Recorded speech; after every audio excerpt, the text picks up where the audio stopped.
Yes, bakunzi ba Future TV Rwanda online, tugushimiye we udukurikira uri Burasirazuba, Iburengerazuba, Amajyepfo, Amajyaruguru ndetse no mu mujyi wa Kigali n'abari hakurya mu bihugu by'abaturanyi. Mwese tubifurije kugubwa neza, tubifuriza amahoro y'Imana.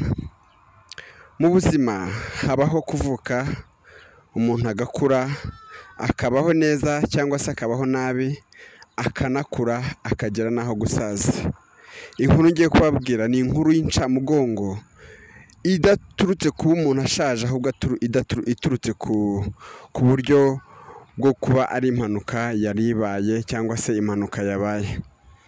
Ndagira ngo mbabwire ngo buri muntu wese uri bwumva no makuru yihangane kandi akomere, bibaho mu buzima, niko bigenda. Mu Rwanda twari dufite umupasiteri, twamwitaga inshuti y'urubyiruko kandi twanamwitaga inzahuke kuko yavuye kure. Ni umuntu wageragezaga kubaka benshi kandi akaba yabahaga inkomezamutima cyangwa se amakuru ashobora kuba yabageza ejo hazaza habo.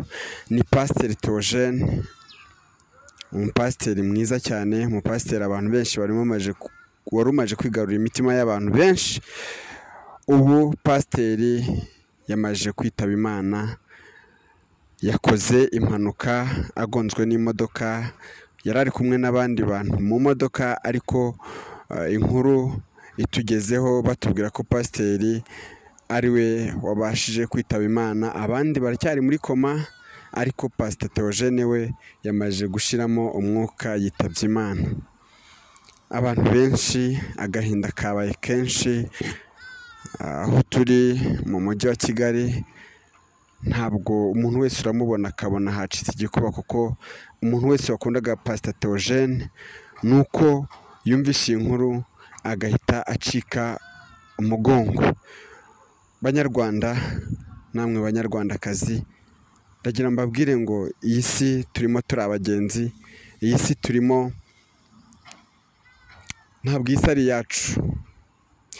Nanjye murumva ikinigani cyinshi, ntabwo byoroshye. Murumva ko ntabwo nanjye meze neza, ntabwo numvaga ko Pasiteri Theogene iki aricyo gihe cyo kugenda, ariko byabaye, reka tubyakire.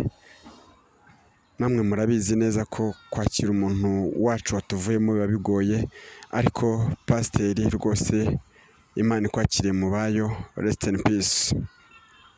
Ndagira ngo ngushimire wowe ukurikira Future TV Rwanda online.